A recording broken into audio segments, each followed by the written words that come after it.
No, I'm really happy to share about stress. We've been getting lots of referrals from doctors, medical practitioners. I've even seen a few doctors as clients for my stress management program.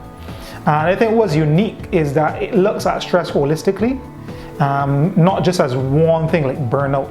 We have good stress and we have bad stress. We are probably accustomed to that word stress. It refers to things that motivate us, that push us to do work. On the other hand, there's distress, which is about things that what we usually refer to as stressors, which put pressure on the nervous system. My personal definition of stress is anything that places pressure on the nervous system. We know that going to the gym, for example, good. Going to the gym is good. We get to expend energy, to let off steam, to vent.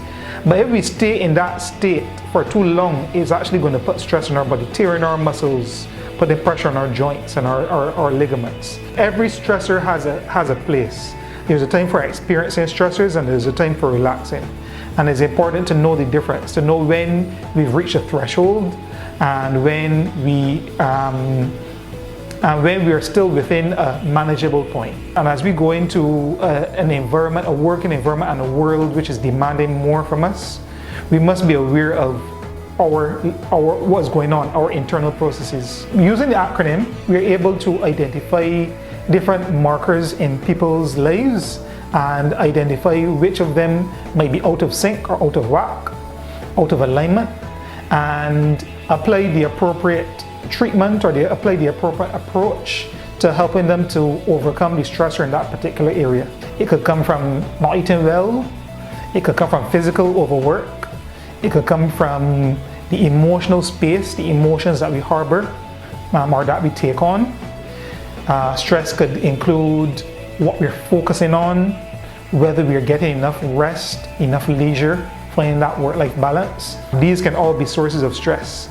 I also mentioned in terms of leisure activities, I also caution clients, even though watching TV might be a very useful activity to unwind, watching TV can also be a source of stress on the eyes and on the body if you don't have good posture, or watching TV for extensive periods of time.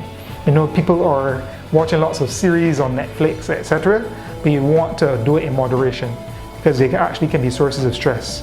And you find that when it's time to go back to work or to return to whatever activity, you feel like you're not as rested as you felt you should have been.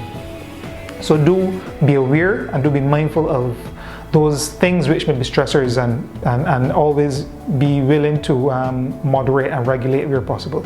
Our Set Burn Stress Management Program is, I think, a really comprehensive. I've received really good feedback from doctors, and I've been getting a number of requests from companies with working with their clients, with their employees, with our Set Burn Stress Management Program.